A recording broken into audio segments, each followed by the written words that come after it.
Business Studies, Part 1, Class 11. In today's session, we are going to study concept of business, characteristics of business, and comparison of business, profession, and employment. So let's begin this session.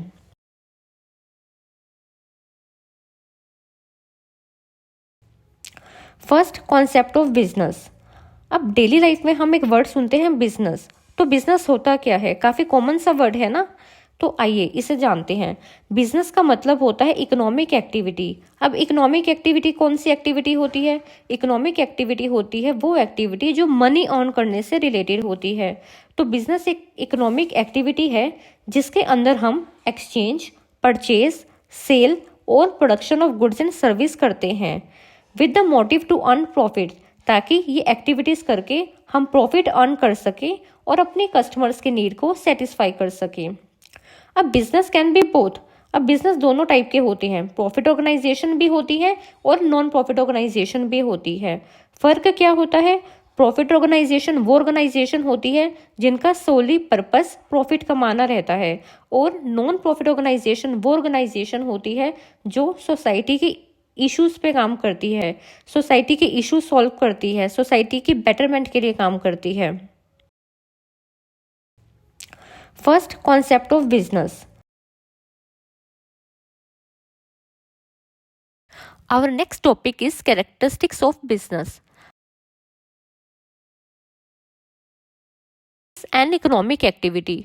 तो business क्या है? Business एक economic activity होता है, हम पहले भी पढ़ चुके हैं।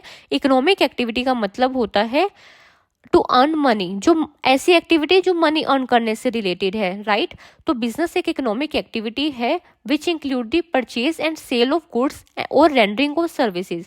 तो बिजनेस में हम सेल एंड परचेज करते हैं गुड्स का और सर्विसेज को ऑफर करते हैं अपने क्लाइंट्स को मनी अर्न करने के लिए।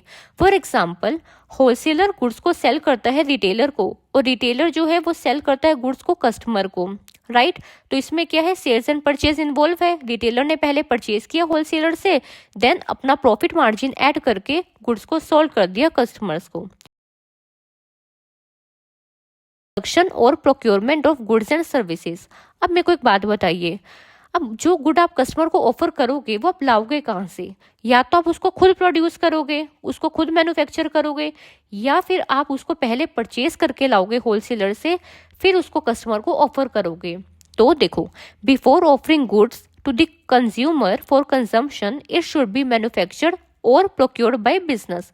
तो कस्टमर को गुड ऑफर करने से पहले गुड्स को या तो मैन्युफैक्चर किया जाता है या फिर प्रोक्योर किया जाता है।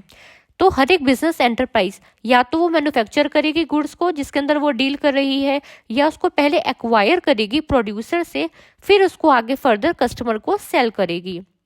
फॉर एग्जाम्पल, एक इंडिविजुअल रिटेलर है, वो क्या करता है? वो टॉफीज को परचेज करके लाता है होलसेलर से एक स्पेसिफिक क्वांटिटी में, फिर उसको अल्टीमेट कंज्यूमर को सेल कर देता है, राइट। तो पहले उसने क्या किया? पहले परचेज किया फिर सेल किया।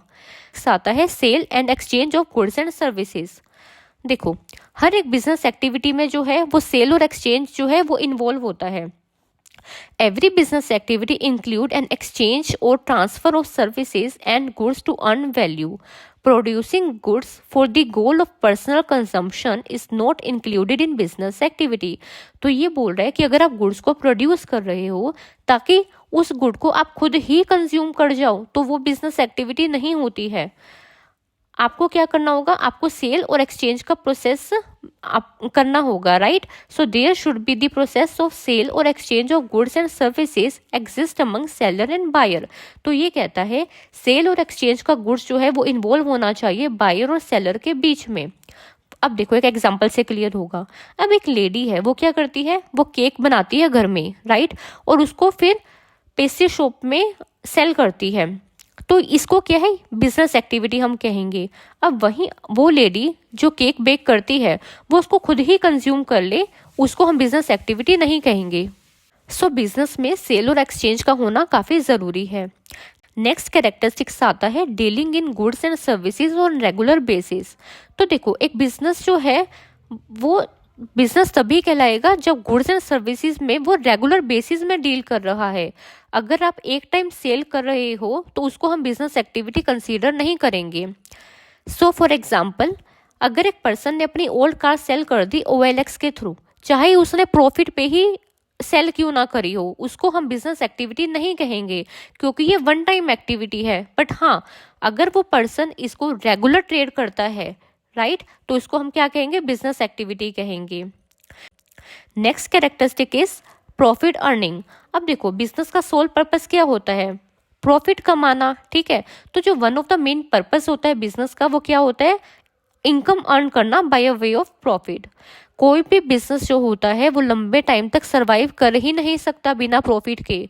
अगर प्रॉफिट होगा तो बिजनेस होगा, राइट। सो प्रॉफिट अर्निंग जो होता है वो मेन पर्पस होता है बिजनेस का। नेक्स्ट आता है अनसर्टेनिटी ऑफ रिटर्न। अब अनसर्टेनिटी ऑफ रिटर्न का क्या मतलब होता है, अनसर्टेनिटी ऑफ रिटर्न का मतलब होता है लैक ऑफ नॉलेज, कि हमें अभी नॉलेज ही नहीं है, ठीक है, कि क्या पता कि जो मनी है वो हम फ्यूचर में अर्न कर पाएंगे या नहीं कर पाएंगे। जो प्रॉफिट, जो मनी अभी हम अर्न कर पा रहे हैं, क्या वो फ्यूचर में हम मेंटेन कर पाएंगे या नहीं कर पाएंगे। सो एवरी बिजनेस, हर एक बिजनेस जो होता है वो इन्वेस्ट करता है कैपिटल अपने बिजनेस में, राइट। इसीलिए वो कैपिटल इन्वेस्ट करता है ताकि उस पर प्रॉफिट अर्न कर सके, राइट। बट ये चीज़ सर्टेन नहीं होती है कि कितने अमाउंट का प्रॉफिट जो है हम आगे फ्यूचर में अर्न कर पाएंगे। फॉर एग्जाम्पल, अगर हम मान लो सपोज आज हम 1 लाख रुपीज़ अर्न कर रहे हैं, हो सकता है हम फ्यूचर में 50,000 अर्न करें, ठीक है। ये भी हो सकता है कि हम फ्यूचर में 1,50,000 अर्न करें। तो ये चीज़ अनसर्टेन होती है, ये चीज़ कोई नहीं बता सकता कि हम फ्यूचर में कितना अर्न करेंगे। Also there is always a possibility of losses. देखो, बिजनेस में लॉसेस की भी पॉसिबिलिटी होती है, ठीक है। हो सकता है अगर आज हम प्रॉफिट कमा रहे हैं तो बिजनेस में आगे फ्यूचर में कुछ चेंजेस होने की वजह से, ठीक है, हम लॉसेस भी अर्न कर पाए, ठीक है, सॉरी, लॉसेस इंकर कर पाए। चाहे बिजनेसमैन कितने ही अच्छे एफर्ट्स दे रहा हो, पॉसिबिलिटी फिर भी लॉसेस की रहती है। नेक्स्ट कैरेक्टरिस्टिक्स आता है एलिमेंट ऑफ रिस्क। अब एक जो रिस्क का एलिमेंट होता है वो हमेशा जो है वो बिजनेस में प्रेजेंट होता है। अब ये स्टडी करते हैं रिस्क आता क्यों है। तो जो रिस्क होता है, risk is caused by some unfavourable और अनडिजायरेबल इवेंट। अगर बिजनेस में कोई कुछ भी अनफेवरेबल या फिर अनडिजायरेबल इवेंट हो जाता है तो उसको हम रिस्क कहते हैं, उसी वजह से रिस्क होता है। अनडिजायरेबल इवेंट वो होते हैं जो बिजनेसमैन नहीं चाहता कि ये मेरे बिजनेस के साथ होए। Risk are related with factors like change in consumer taste and fashion. अब मान लो कंज्यूमर के टेस्ट में ही चेंज आ गया, कंज्यूमर पहले जो चीज़ पसंद करता था हो सकता है वो अब पसंद ना कर रहा हो, तो इसकी वजह से भी आपको बिजनेस को रिस्क देखना पड़ सकता है। या फिर मार्केट में फैशन ही चेंज हो गया, जिस गुड्स में आप डील करते हो उस गुड्स का कुछ अलग, कुछ नया फैशन आ गया, राइट। नेक्स्ट है change in methods of production. हो सकता है मेथड ऑफ प्रोडक्शन चेंज हो गया हो, टेक्नोलॉजी नहीं आ गई हो मार्केट में। स्ट्राइक और लॉकआउट एट वर्क प्लेस। हो सकता है कि जो आप प्रोडक्शन करते हो, राइट, वहाँ पे क्या है, वर्कर्स ने क्या कर लिया, स्ट्राइक कर ली, लॉकआउट कर लिया, तो अब काम कौन करेगा, इससे रिलेटेड भी रिस्क आ सकता है। Increase competition in the market. आपसे बेटर कोई कॉम्पिटिटर आ गया मार्केट में जो आपसे एक तो अच्छे और लो प्राइस पे प्रोडक्ट ऑफर कर रहे हैं, तो इसकी वजह से भी आपको रिस्क देखना पड़ सकता है। Fire, theft, accident, natural calamities, ये कुछ फैक्टर्स होते हैं जो आपके बिजनेस के लिए एक रिस्क एलिमेंट लेके आते हैं। नेक्स्ट हमारा टॉपिक है comparison of business, profession and employment, जिसमें पहला आता है मोड ऑफ इस्टेब्लिशमेंट। अब मोड ऑफ इस्टेब्लिशमेंट का मतलब होता है कैसे इस्टेब्लिश किया जाएगा। तो बिजनेस को इस्टेब्लिश करने के लिए सबसे पहले एंटरप्रेन्योर का एक खुद का डिसीजन होना चाहिए कि मुझे बिजनेस में एंटर करना है। उसके बाद थोड़ी बहुत लीगल फॉर्मेलिटीज़ पूरी करके वो अपना बिजनेस खोल सकता है। प्रोफेशन में एंटर करने के लिए आपको सबसे पहले एक प्रोफेशनल बॉडी का मेंबर होना पड़ेगा और साथ में आपके पास सर्टिफिकेट ऑफ प्रैक्टिस होना चाहिए। फॉर एग्जाम्पल, सीए की फील्ड में सीए बनने के लिए आपको ICAI का मेंबर होना पड़ेगा, institute of chartered accountant of India. साथ में आपके पास 5 इयर्स का सर्टिफिकेट ऑफ प्रैक्टिस होना चाहिए। एम्प्लॉयमेंट में एंटर करने के लिए आपके पास एक अपॉइंटमेंट लेटर आना चाहिए ऑर्गेनाइजेशन से, सर्विस एग्रीमेंट होना चाहिए और एग्रीमेंट को साइन करके आप एम्प्लॉयमेंट में एंटर हो सकते हो। नेक्स्ट है नेचर ऑफ वर्क, किस तरीके का काम करना होगा। बिजनेस में आप गुड्स एंड सर्विसेज के साथ डील करते हो, प्रोफेशन में आप पर्सनलाइज्ड और एक्सपर्ट सर्विसेज डिलीवर करते हो अपने क्लाइंट्स को, एंड एम्प्लॉयमेंट में आपका जैसा कॉन्ट्रैक्ट होगा, जो भी काम वो आपको ऑफर करेंगे और जो रूल्स होंगे ऑर्गेनाइजेशन के, उसके अकॉर्डिंग आपको काम करना पड़ेगा। नेक्स्ट है क्वालिफिकेशन, बिजनेस करने के लिए आपको कोई भी मिनिमम क्वालिफिकेशन ऐसा ज़रूरी नहीं होती है, राइट।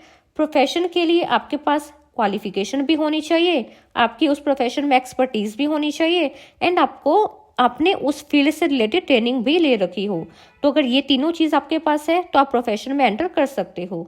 नेक्स्ट है एम्प्लॉयमेंट, एम्प्लॉयमेंट में आपके पास क्वालिफिकेशन भी होनी चाहिए और आपको अपना काम भी आता हो, तो उसके लिए आपने ट्रेनिंग भी ले रखी हो।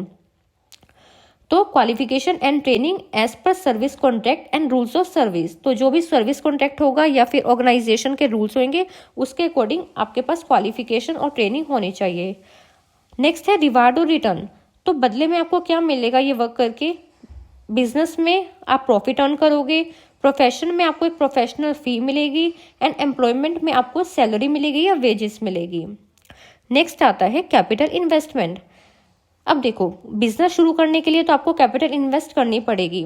अब कैपिटल डिपेंड करती है साइज ऑफ बिजनेस पे। अगर आपके बिजनेस का साइज स्मॉल है तो small amount of capital enough है, लेकिन अगर आप बिजनेस का साइज लार्ज रखना चाहते हो तो आपको उस हिसाब से लार्ज कैपिटल इन्वेस्ट करनी होगी। प्रोफेशन के अंदर एक लिमिटेड कैपिटल जो है ज़रूरी होती है उसको इस्टेब्लिश करने के लिए, और एम्प्लॉयमेंट में किसी भी तरीके की कैपिटल इन्वेस्ट नहीं करनी होती है। इसमें आपको बस एक प्लेटफॉर्म चाहिए, एंड जो भी जॉब आपको ऑफर करी जाएगी वो जॉब आपको करनी होगी। नेक्स्ट आता है रिस्क। अब बिजनेस के अंदर जो होते हैं प्रॉफिट अनसर्टेन होते हैं। आज हो सकता है कि आपको ज़्यादा प्रॉफिट हो बट फ्यूचर में आप वो प्रॉफिट मेंटेन ना कर पाओ, ठीक है। तो प्रॉफिट जो होते हैं बिजनेस में वो अनसर्टेन होते हैं, इरेगुलर होते हैं।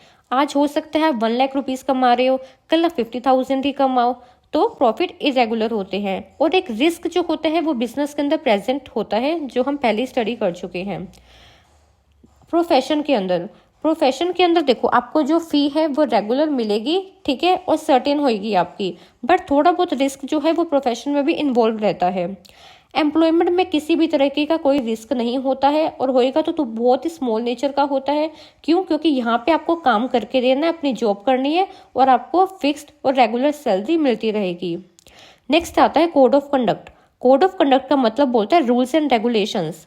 जिस फील्ड में आप जा रहे हो, चाहे आप बिजनेस में जाओ, प्रोफेशन में जाओ या एम्प्लॉयमेंट में जाओ, वहाँ के क्या रूल्स एंड रेगुलेशंस होते हैं। अब देखो, बिजनेस में एज सच कोई कोड ऑफ कंडक्ट जो है प्रिस्क्राइब नहीं कर रखा है, जबकि हम प्रोफेशन की बात करें तो प्रोफेशनल कोड ऑफ कंडक्ट जो है आपको फॉलो करने होते हैं। हर एक प्रोफेशन के अपने कुछ कोड्स ऑफ कंडक्ट होते हैं, रूल्स एंड रेगुलेशंस होते हैं जो आपको फॉलो करने होते हैं। एम्प्लॉयमेंट में norms of behaviour laid down by the employer are to be followed. Norms मतलब रूल्स एंड रेगुलेशन, तो जो भी rules and regulations and policies जो आपके ऑर्गेनाइजेशन में फॉलो करी जा रही है या आपके एम्प्लॉयर ने सेट कर रखी है, वो आपको फॉलो करना होता है। अब एग्जाम्पल ले लेते हैं, बिजनेस का कौन सा एग्जाम्पल होगा। कोई भी शॉप हो गई, फैक्ट्री हो गई, ये बिजनेस के अंडर आता है। प्रोफेशन में कौन कौन सी चीज़ें आती हैं? Legal, medical, profession, chartered accountant, तो ये सारी जो चीज़ें हैं ये प्रोफेशन में आती है। एम्प्लॉयमेंट में क्या आ जाएगा? आप किसी बैंक में काम कर रहे हो, इंश्योरेंस कंपनी में काम कर रहे हो, या कोई भी गवर्नमेंट डिपार्टमेंट में काम कर रहे हो, ये एम्प्लॉयमेंट के अंदर आता है।